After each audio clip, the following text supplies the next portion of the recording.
So welcome, Terence. So It's a pleasure to be here. great, good to have you. Absolutely. So, God, there's so much that we can really embark upon to talk about because you have Terence has been so interesting in this world because he's bringing such a rich array of different kinds of thoughts and fantasies to the fore. And so what I would like to talk about first is if you would bring us up to speed on one of the main focuses of your work, which has been the software program dealing with time and novelty.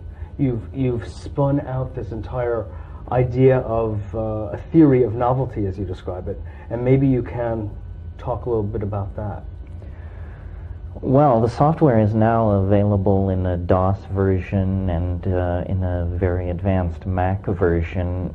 The raison d'etre for this present speaking tour is we're in what's called a novelty plunge, according to the theory. In other words, a very concentrated period of time in which a lot is predicted to happen. And since these predictions are the only way we have of testing novelty theory, it's very interesting when there is a prediction of a very deep plunge in novelty, because then you get to actually measure the incoming data from the real world, so-called, against theory. So we are now in a deep novel plunge? Yes, we're in a novelty plunge which began around the end of February and which will reach its maxima the middle of next week and then sustain itself through the summer. So it's not simply a plunge into novelty, but a plunge into novelty followed by a period of very intense exploration of that deep state of novelty.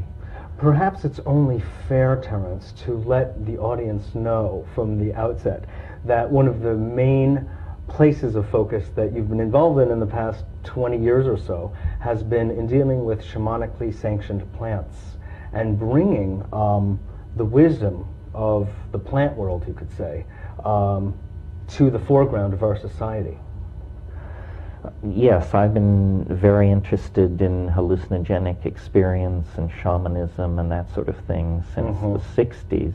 And what it has to do with time is, I think if you spend enough time looking at these things, you come to see that the shamanic metaphor, the magical metaphor, are not as fully satisfying as thinking about these things in terms of dimensionality, that actually you do go into another dimension, not in the metaphorical sense, but in a sense that a mathematician would understand. It's a... Would you say a literal sense? A literal sense, yeah. Now, many people who are very interested in dimensionality have been using all sorts of different ways, have been attracted to anywhere from the use of flotation tanks to all sorts of different kinds of tantric meditations from the Buddhists, from the Sufis, from the Kabbalists, and elsewhere. Now, maybe it would be interesting to hear your point of view on these, which are really post-shamanic religious kinds of disciplines. And you have some points of view on it that would be nice to hear. Well, I mean, the most practical point of view is whatever works for you, you should use. If we then try to generalize to what works for most people, it seems to me the use of plant hallucinogens is particularly effective simply because it transcends ideology, it transcends ritual, it goes directly to the physical brain, and by perturbing the living brain, it perturbs consciousness. And then out of that experience, conclusions are drawn within a cultural framework. And so, you know, an Aboriginal rainforest shaman may get one reading on that, and someone with training in quantum physics or something like that may reach a different conclusion. But the important thing of all these techniques, whether pharmacological or you mentioned Tantra, is to perturb consciousness into insight about itself by some means. And it's very tricky because consciousness is like a very heavy fluid. It always seems to seek the gravity of the familiar. Right. So, in a sense, what we're always struggling with or against is the tendency toward habituation. And one of the places we see that, of course, is mainly mental habituation. We think along the same lines, we think in the same linguistic patterns. Well, an interesting thing about people is our tendency to habituate and addict to not only drugs and foods, but behavior patterns, ideologies, routines. The founder of general systems theory, Ludwig von Bertalanffy, said once an amusing thing. He said, I would hope. People are not machines, but in every situation in which they're given the chance to behave like machines, they will do so. God, I think we have a society that proves that. The beehive mentality that Robert Anton Wilson refers to. The problem is the power of media to co-opt people's ordinary impulses and to channel them along corporate or consumerist channels that are useful then not so much to the individual but to the organization that's doing the manipulating. Sure. Absolutely, and that is no doubt one of the main reasons there has been such legislation on all levels, social as well as legal, about such things as hallucinogenic plants. Because, in fact, I think your life is very much testimony to that. When people ingest certain kinds of hallucinogens, the last thing they're thinking about is authority, consumerism, or legality, for that matter. Well, it isn't even so much that it neutralizes the consumerist impulses. It actually dissolves and erodes them because it sort of shows the relativity of all existence. Consumerism is based on a strong reinforcement of ego, and ego is so easily relativized by the psychedelic experience that in some sense then the psychedelic experience is the enemy of the consumer society. And this makes for political dynamite, or at least interesting political rhetoric. At least. Well, one of the things that really does happen with the psychedelic experience, as well as through such kind of simpler matters as contemplation or meditation, is people start to become cognizant of their lives, of their bodies, of the world around them, and the values that they're, in a sense, being asked to embrace through standard practices in the society. These no longer look very tasteful, I think, is one of the things that happens. Yeah, I think you could, make a simple model of the psychedelic experience and say that what really happens is that you develop attention to attention. There's a pulling back. There's a second level of attention. And when you have that point of view, you are to some degree alienated because you're more aware of the ambiguity that haunts every situation. But on the other hand, you are more conscious. You're picking up on more of what the information that's actually being passed in the situation. Yeah. Well, I think, I want everyone to know that Terence McKenna has written a number of books, one of which is, I happen to have with me, called The Archaic Revival. And there are numbers of others. True Hallucinations is the last. True Hallucinations. Invisible Landscape. Invisible Landscape. Food of the Gods. Food of the Gods. I did one with the British biologist Rupert Sheldrake and Ralph Abraham, Trialogues at the Edge of the West. Which is a threefer. You get not only me, but two other pretty interesting guys. Yeah, What were those explorations like in that book?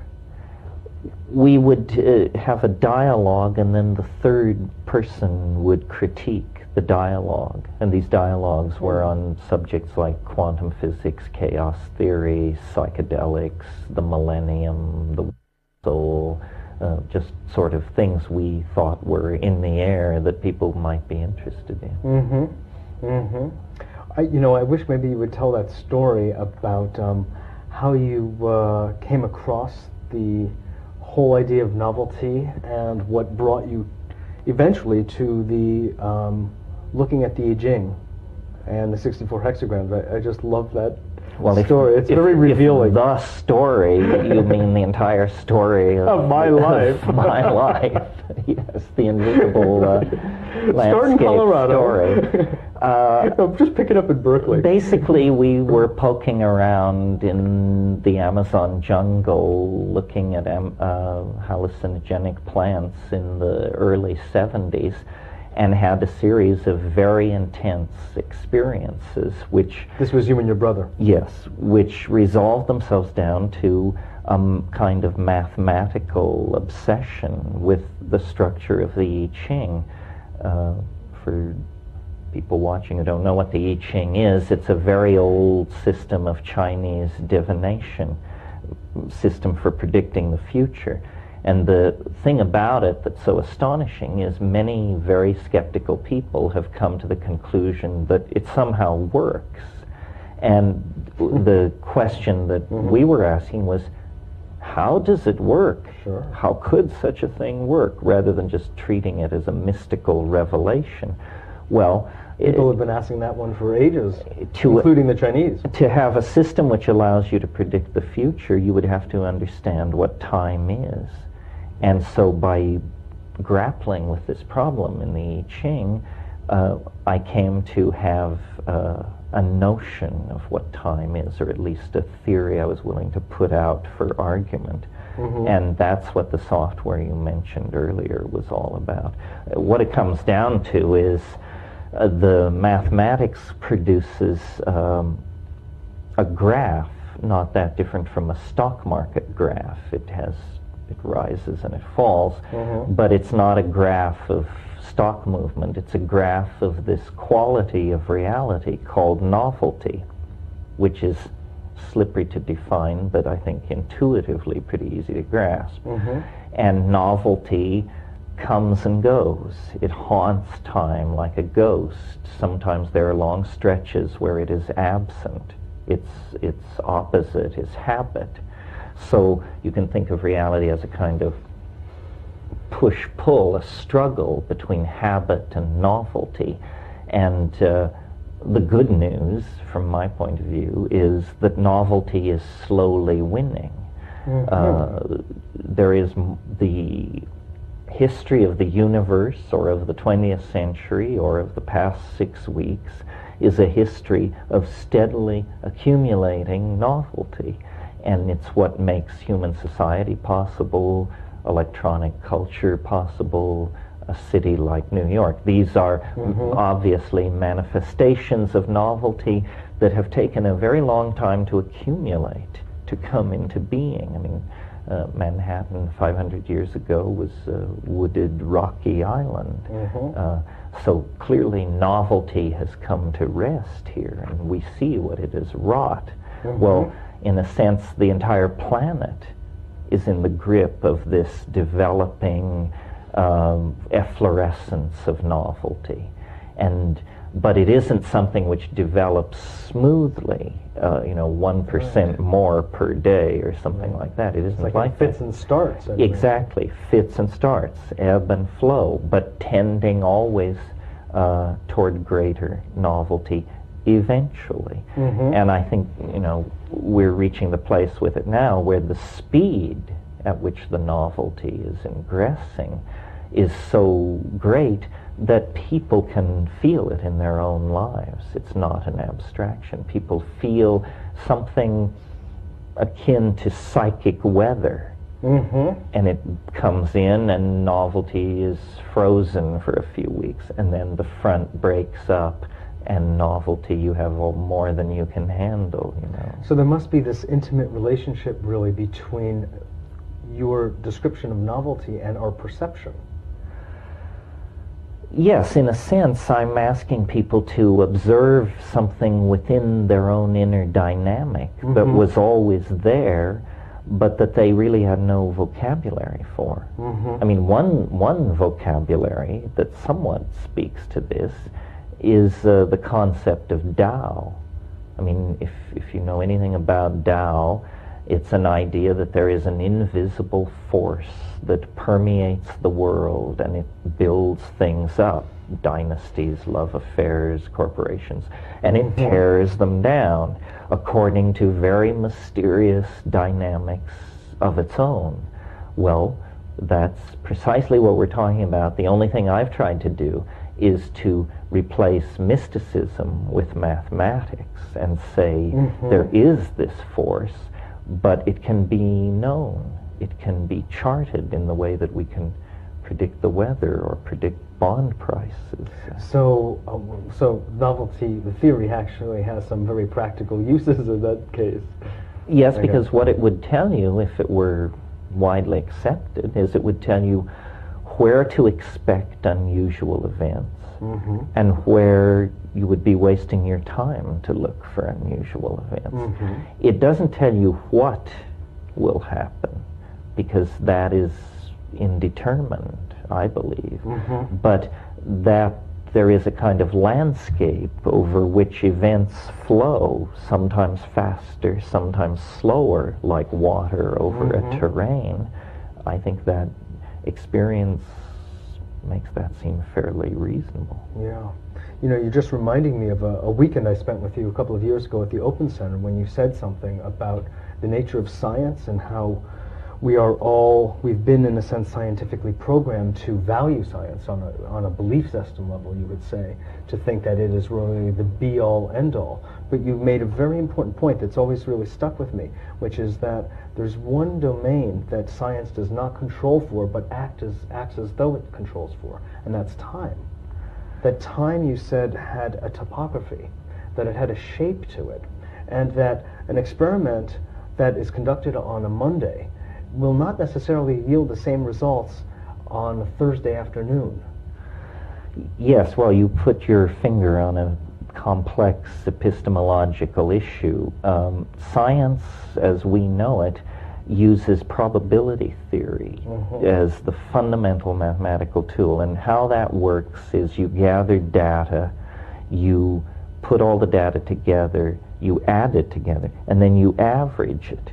Well, this act of averaging has not been philosophically fully explored in terms of what its implications are. When you average a bunch of measurements, let's say, you smear out their individuality. And so behind the use of averaging and probability theory is the implicit assumption that it doesn't matter when the measurement was taken. In other words, in science they say time is not a dependent variable. It's invariant. But that's just a guess. Yeah. We don't know that it's invariant. In our own experience, no love affair ever happens the same. No flu is quite like any other. No dinner is quite like any other. Sure. Our human world is filled with the unique felt presence of unique experience. But science gives us a world always based on these probabilistic generalities, which I think do great damage to the subtle, fine structure of experience. Well, if we just look at a lunar cycle, I mean, we see that every single day is actually qualitatively and quantitatively different. That one day is never going to be the same, by definition, as another day. Well, you could almost say, I suppose, that the scientist seeks what is similar between any 2 days, or bluebirds, or glaciers, and the poet seeks what is different. The artist seeks to celebrate the unique, and so they really represent two ends of a kind of spectrum. Sure. I mean, each has its own value. But this isn't to negate the value of science, but in a sense, science needs to undergo some pretty serious self-critiquing, because over the past 300 years or so, what has happened in science is by concentrating on picking things apart, the idea of spirit or a vital unifying intellect or a force, that all has been completely discredited by science. And so, and it leaves you then with no basis for any ethic or anything. I mean, basically, people and animals are machines in this view. And if you believe that, you start treating them like machines, and you start putting machine-like politics in place, and it becomes nightmarish fairly quickly. So, and it's all right. I think science is coming along. It's a natural, it's a natural tendency of human beings to hit the easy problems first. And the easy problems are things like what's going on when a ball bearing rolls downhill, and what is water made out of. And the tricky problems that are... one we haven't actually answered fully yet. Well, no, but the really tricky problems are questions like what is memory? What is language? What is existence? Yeah. And so these questions are eventually going to be... What is a magic mushroom? What is a magic mushroom? You've been... You have to answer that now. Well, basically any mushroom with psilocybin in it is pretty magical. Well, you've described magic mushrooms as language. They synergize, they catalyze language. They, probably as a footnote to the fact that they catalyze the imagination. They catalyze cognitive process. We don't know what that exactly means, but you don't have to be a rocket scientist to see that cognitive process is definitely the name of the human game. So anything which catalyzes art, poetry, literature, mathematics, politics, music, it has major implications for the human enterprise.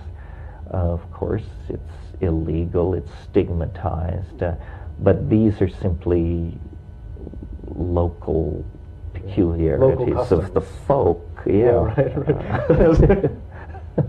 Has nothing to do with the great longevity of time. Or the real meaning and implication of these things. I'm sure whatever work they do it whether they're scheduled or not. Exactly. They're not going to be limited by local customs of the United States or European governments at this little point in time, which is but a blip on the screen. In fact, that's actually one of your great gifts to us all, Terence, which is to, for me, I really feel myself expand when I listen to you speak, because I give up all local notions of time. And it goes far beyond in each direction, by the way. Not just two, actually. It probably goes in more than that. Not only when will it end, but when did we get here? Yeah, really. Well, you also talk about this transcendental object at the end of time. Well, in an effort to understand novelty, where it's leading, you have to, if you extrapolate the notion, you have to realize it must lead to the most novel thing there is, that which there cannot be greater novelty than. So that's the transcendental object at the end of time. It's the light at the end of the tunnel, a kind of attractor of some sort. So when you speculate according to the software, well, not according to the software, I mean according to the novelty theory and what you have extrapolated from your studies of the I Ching and etc., you have selected a date in time at which you postulate will be the end of history. And I always say subtext, as we know it. Right. Could you say they're saying that we're out of time? Is that possible? We are, if not out of time now, soon to be out of time. Soon to be, right. It's a very bizarre notion, isn't it? I won't accept it. It's like the end of the novel or the end of history. What does it mean? Well, it just means life becomes so complicated that a new dimension is added, and then therefore it makes no sense to call it history. The way literacy and writing added a new dimension.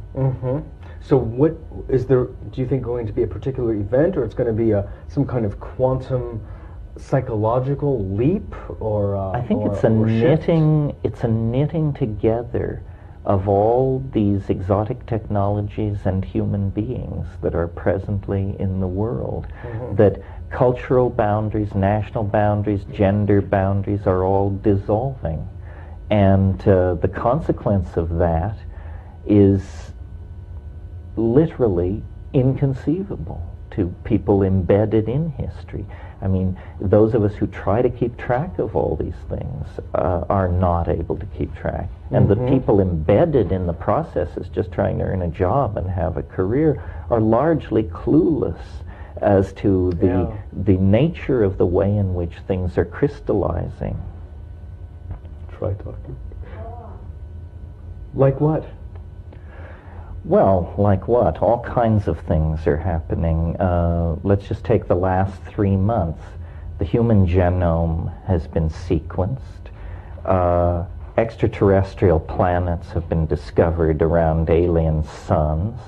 They have been discovered? They're discovered. With 70 Virginis has 2 Jupiter mass planets around it. 47 Ursa Majoris has 2 half Jupiter mass planets in orbit around it. Was this written up in something other than the National Enquirer? Was this Oh in no, the this Times? is, you're not reading Science News and Science That's American, Scientific American. Yeah, I missed the last issues. Well, see, that's what I'm saying. The people who are embedded in trying to have a life What are you saying? are not, let's see, what else? This But they found alien, I mean, what they're referring to as extraterrestrial planets planetary around. systems? Yes, there are now about 6 stars within 40 light years of Earth known to have some kind of object around them. And this has all happened just in the last 3 months. How novel. Antimatter was created, a few hundred atoms of anti-helium was created at CERN in Switzerland about 3 months ago. Antimatter converts to energy 100% in the presence of ordinary matter. It's an ultimate kind of energy source. Yeah. Let's see, one other thing. Oh, analysis of this asteroid impact in Canada leads to the conclusion that a huge amount of organic material was delivered to Earth in that impact and wasn't destroyed by heat. So they've established that extraterrestrial biology is arriving on Earth. They've sequenced the human genome. They've discovered planets around alien stars. They've had great success in nanotechnology in the past. This is all in the past 90 days we're talking about. So these kinds of things extrapolated 10 years into the future, along with stuff like the internet and pharmacology and teledildonics and all this other stuff. Teledildonics? Don't ask. All Can we even look it up in the dictionary? after the show, all lead to the conclusion that we are transcending ourselves faster than we realize. We are becoming unrecognizable. The transformation is not going to happen. The transition is underway. It's underway. Yeah. This is phenomenal. The transcendent object is approaching quickly. It's emerging. Yeah. It's just, well, to take one example fairly close to home to most people, the internet. I mean, the internet is the most powerful and advanced technology ever put in place. It's arisen virtually in the last 5 years. The world doesn't look substantially different. I mean, we didn't have to make highways or any of the things that other technologies have demanded, and yet really the nation state is now obsolete. So probably is the office as we know it. Corporations and nations haven't yet realized, but when they begin to understand how much money they can save through telecommuting and this sort of thing, the whole raison d'etre for clustering into enormous cities may just disappear. The other thing is, the internet is in a tremendous force for empowering the margins. All sexual minorities, all political minorities, all artistic minorities now can build very powerful communities on the internet and push their vision, whatever it is, forward. So traditionally, power to communicate and to control communication has been one of the most closely held prerogatives of the powerful. And now it's just, it's been given unto our hands. So I find that very exciting. I think that I haven't felt this kind of excitement with a new technology since the introduction of LSD. And there are similarities, to be sure. Such as? Well, both empower community. And the internet was largely created by people who were very much formed by that earlier revolution. I mean, the people who write VRML, the people who are putting Netscape and the new search engines and all this stuff out are freaks. I don't think they would balk at that label at all. They're people who love working in these areas because they represent the same kind of feeling of unlimited possibility that the psychedelic community had in the 60s. Yeah. You know, I'm just wondering about the internet. I've just been thinking about it and just getting involved in it myself, and would like to hear what you have to say about this, because the powerful have always, as you said, held a very close hand over media, and that's one of the ways they maintain their, even if somewhat false power, they still have that position. Is there a way of propagandizing the internet where a couple of powerful, or of the powerful, power-possessing beings, as they're referred to, can usurp the general community feeling or community access? I don't really think so. I mean, I think that what the internet is so fundamentally a different beast, and here's the distinction that I would make.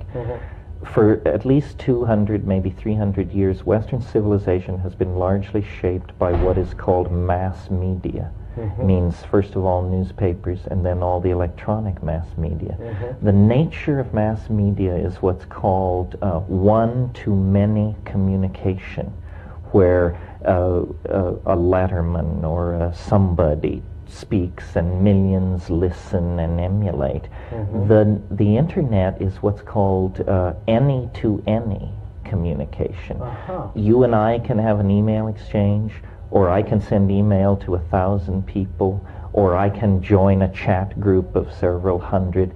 And I think the changes are more profound than we can even imagine, because the mass media created two things which we cannot imagine living without: the idea of the public and the idea of the citizen.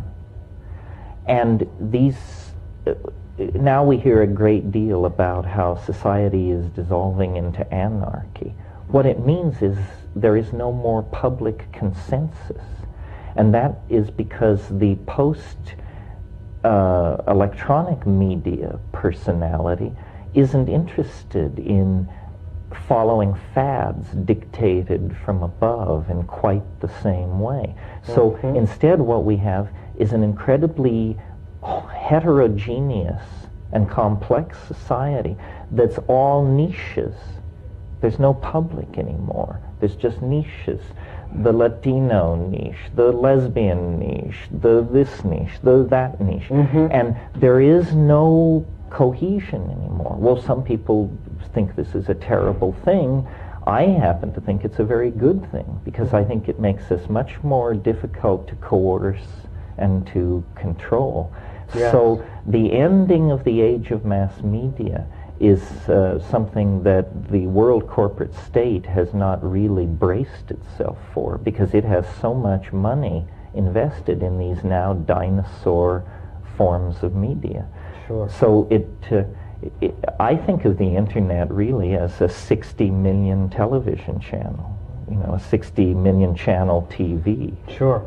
And naturally Interesting. that creates, and it's a two-way deal. Yeah, right. It's interactive. I think the only way to deal with media and keep your wits about you is to produce it, not consume To it. wit. God forbid, do not consume it, and then do not flee it. That doesn't work either. The people say, well, I don't. Read Well, they're just, newspapers they're and know-nothingism, even more easily manipulated. The key is to produce. And things like Photoshop and Macromind Director, and I don't work for any of these people, but I use their products, are incredibly empowering. What used to require $50,000 worth of production equipment can now be done with $3, and the cost is falling. That's got to be good for the spreading of countercultural and minority viewpoints and opinions. Sure.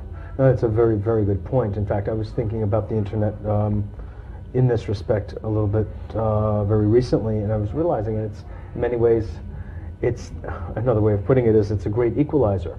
From a socioeconomic point of view, people who would never have anything to do with each other, necessarily, would never cross paths, are being given an opportunity to meet via the net. And it's safe. Yeah. Yeah, That's it's right. safe. Yes, it creates a People in absolutely distinct economic strata can come together. Well, and no matter how minority your position, no matter how bizarre your interest, you can find a community of people on the internet absolutely Who share your views. who share your views and who are furiously advancing that agenda. Yeah. The other thing is, what the internet was designed for was research. And if you believe that information is power, then the information gathering research tool that has been given to the ordinary person to actually find out what the hell is really going on. I feel with my internet connection, I have better intelligence than Stansfield Turner had when he ran the CIA for Jimmy Carter. That's how fast these technologies. It's gone from what only the CIA director could have, that now sits on the desktop of millions of American homes. Sure. And what's that, 12 years or something like God. So there's an incredible dispersion of information. And acceleration of connectivity. Everybody's getting connected the way they wish. And of course, some of it is perverse and some of it is silly and trivial. But As we had people will silly and perverse and trivial long before we had the internet. Right. Yes. It didn't just all of a sudden arise, because people had a little desktop publishing computer on their desk. Right. Absolutely. Talking about being connected, there's something that's always puzzled me, and maybe you can speak to this, which is you've spoken about a time before history when men and women did something very novel, got along. And do you remember that time? Oh, yeah. Yeah, you want me to run that riff? Okay, would you? It's sort of a... But I have a question that's embedded in that, which, why don't you do the riff and then I'll ask the question. The riff has to do with, I've done a lot of thinking about early human evolution and how did we make the leap so suddenly from an advanced monkey to, a poetry spouting, dreaming thing we are. Right. And the hidden factor, I think, is chemical acceleration agents in the environment, specifically psilocybin and other things. I mean, I'm giving you the light speed version of this. But what I said about the relationship between men and women is, I think that psilocybin dissolves ego, and that the ordinary dominance hierarchies in primates, which are male dominance hierarchies, dissolved for about 100,000 years in human beings because of an item in the diet. Essentially, they were self-medicating themselves into a slightly different relationship to their psychosexuality. And instead of an ego-enforced male hegemony expressing itself as monogamy, there was some kind of polygamous, orgiastic, more egalitarian kind of organization. The reasons for thinking these kinds of things when looking at primates is we have bonobos, which are a kind of chimpanzee, and chimpanzees. Genetically, they're 98% similar, but their sexual behaviors could hardly be more different. One is very male dominant and a lot of aggression and anxiety about female behavior. The bonobos, on the other hand, are extremely loose. Many kinds of sexual activity are tolerated and so forth and so on.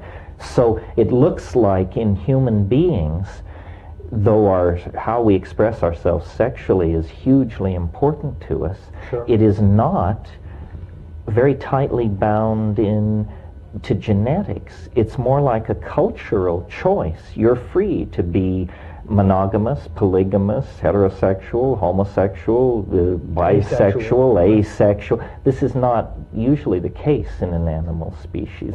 And I think this flexibility about our sexual expression was an effect of the different relationship to libido that experimenting with hallucinogenic plants in the Paleolithic period induced. And it's a fun idea to play with. It sort of explains our nostalgia for a goddess, a time of goddess worship, orgy, nomadism, all children and whatever minimal property there was held in common. It's a kind of anarchy, ecstasy, freedom. And it may be a myth, or it may in fact be a memory of a time. And then of course, once the mushroom... Paradisal beginnings. Once the mushroom is taken out of the picture, those old bad habits, male dominance and so forth, returned with a vengeance. Reasserted, And that's the point in history where you get history. Walled cities, standing armies, kingship, slavery, enforced role models, subjugation of women, the whole bit. The whole patriarchal structure. In a sense, I think the Western phobia about drugs, about hallucinogens, about these experiences has to do with the fact that the ego is very uncertain of its role. It's not strong. It's fragile. It's full of fear and paranoia that it could easily be unseated. And of course, take 5 grams of psilocybin in silent darkness and your ego will be unseated. So. That's right. We would like to say once and for all, but it doesn't seem to go quite that way. But okay, well, thank you for that riff. I appreciate it. The question is, what I've wondered about in listening to you over the years, and they've been wonderful years, I'll have you know. In fact, we met originally in 1988. I was at a seminar on the subject of physical immortality where Terence was giving a talk. We were just reminiscing about that just before. What was that famous line you had for... You're immortal as long as you live. Voila, there we have it. What is the role, and especially since you have gotten so very involved in the I Ching, which touches so many precious elements of human life, what is the role of character, and you could say character development, in the shamanic and the psychedelic experience?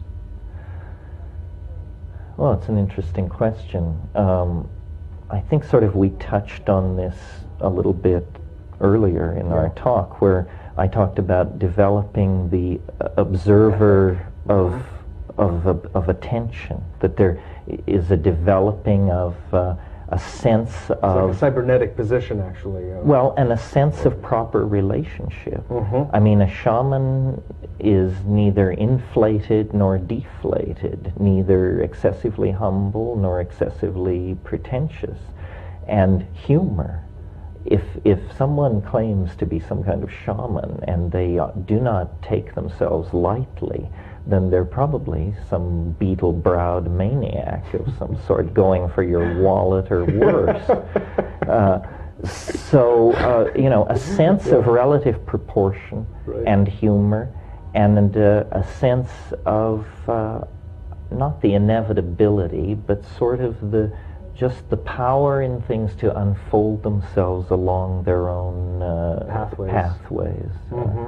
I've met a lot of shamans because I spent time in the Amazon basin, and invariably the signifying characteristic is simply a feeling of being at ease in their presence and a feeling of penetrating intelligence.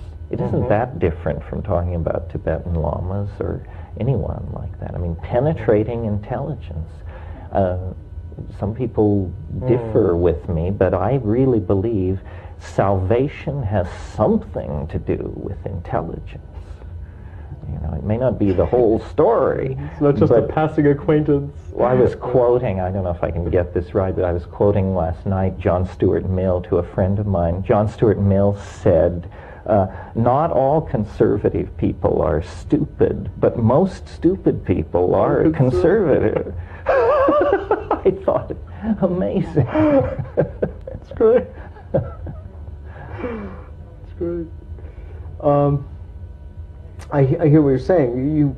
So in terms of character development, one of the main things that you were focusing on is humor, which actually preempted one of my other questions when I told you I was sitting down and doing something very novel, I'll have you know, which was thinking of questions that I would like to ask Terence. One of the questions was, what is the role of humor in, well, not the psychedelic experience, I think that's kind of obvious, but in the shamanic experience, with that purview on life, which is pre-religious, so to speak, pre-institutional religious. What is the flavor of the life when people are so close to the earth and the plants? And is that something that you are inviting people to consider these days in 1996 now as a way for us to open up toward the transcendental object? Well, I'm not sure I follow the entire question, but I'll try a yes. Okay, yes. Fine. All right. Do you want me to rephrase it, or do you want to just take a stab? Let me take a stab at it. Two human activities seem to me pretty much to be outside of history. I mean, one is orgasm and the other is laughter. And they are physiological responses to circumstance that are universal. We do it no differently if we're French or Armenian or whatever. And it breaks us out of culture for a moment. And so laughter, I think, is really the shaman's greatest tool. That's why the shaman is always associated with the trickster. And in the clinches, meaning when somebody's dying or childbirth or snake bite or something, the shaman is a very serious and highly functional caregiver and technician. Right. But how the shaman lives with his people is as a clown and a gadfly and a critic and the guy who always says, well, don't you think we should think again, or how about this, or how about that? And I think that it's a playful spirit. It's a playful spirit, and it's a spirit that isn't dogmatic. And that's really important. These cultures are hideously dogmatic. God, yes. But the shaman is the one person in the culture who is deputized to make fun of it. And so I see ourselves as bohemians, as freaks, as natural critics of the society we live in, as, in that sense, performing a shamanic function. Right, okay, good. That answers the many-pronged question that was, right. And actually, to go a step further with that is, I remember reading something that you were writing about transpersonally oriented psychotherapists and the role that you see them playing in today's society as really being very instrumental. Well, now there are, I don't know, thousands probably, Yeah. people who I would consider shamans, Mm-hmm. who don't live in the rainforest and don't administer their skills to some tiny language group up some river, but who are fully embedded citizens of high electronic culture. And this is a new shamanism that is coming into being. We need Interesting. it. Psychotherapy has been very reluctant to get its feet wet, the talking therapies and then finally the touching therapies, but very little of the taking it and going with the patient into the space kinds of therapies, because that is incredibly dangerous and demanding work, but it's what people must do if they want to work their way out of the modern dilemma. Mm-hmm. Mm-hmm. And do you think that through ingestion, still at this point, this can help us? I mean, it doesn't mean that it has to be for everyone. Oh no, it's definitely, it's not for everyone, but it's an enormous boon to our culture to revivify these shamanic hallucinogens and to bring them into the developing mix of technology and pluralism and new therapies and so forth and so on. I think it's one of the most important tools. I mean, as you well know, there is just simply nothing that effective and that dramatic for pushing you into a new world, whether you like it or not. Sure. And that's where we're going, whether we like it or not. That's true, too. Yeah. And from that point of view, you use the word and make reference to the idea of evolution.